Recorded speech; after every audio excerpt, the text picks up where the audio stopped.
Dandrem 163 Wirasatya Brigjen TNI Hussein Sagaf meninjau posko untuk menyemangati Satgas COVID-19 di Sesetan Denpasar. Dandrem mengingatkan Satgas COVID-19 jangan jenuh meningkatkan prokes kesehatan dalam beraktivitas.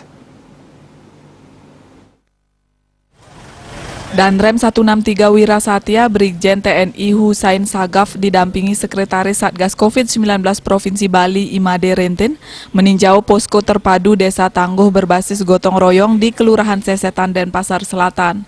Selain membagikan masker dan alat tes rapid antigen, Dandrem juga menyemangati anggota Satgas COVID-19 Kelurahan Sesetan. Dandrem mengatakan Sesetan sudah memenuhi kriteria pusat penerapan PPKM Mikro dan posko terpadu. Diharapkan semuanya bisa berjalan dengan baik dan mampu menekan terjadinya tambahan kasus positif COVID-19.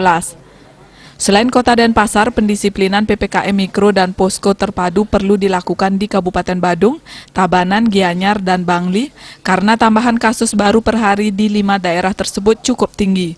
Upaya ini tidak terlepas dari tujuan utama memperbaiki perekonomian Bali yang lesu akibat pandemi COVID-19.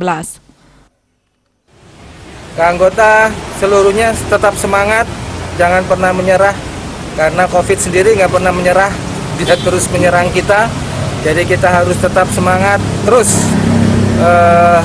tidak pernah surut, selalu menggunakan masker, cuci tangan, jaga jarak, dan selalu melakukan kegiatan protokol kesehatan dengan baik. Kunjungan ke posko terpadu Desa Tangguh di Kelurahan diapresiasi Lurah Sesetan Nimade Sri Karyawati. Sebagai wilayah dengan jumlah paling banyak di Denpasar mencapai 27.733 jiwa, pihaknya berupaya lebih efektif dalam menekan penularan COVID-19 di Sesetan. Selama ini komunikasi antar unsur Satgas di Kelurahan Sesetan selalu dijaga, mulai dari klien adat dan kepala lingkungan hingga jenjang kecamatan, mengedepankan semangat gotong royong. Saat ini penularan COVID-19 di Sesetan terbilang terkendali. Data terbaru per Kamis 18 Februari 2021, kasus positif di Kelurahan Sesetan bertambah 8, sedangkan warga yang masih menjalani perawatan 38 jiwa. Saat ini kasus positif disumbangkan oleh 14 lingkungan di Kelurahan Sesetan. Rilis Kapenrem Kodam Udayana.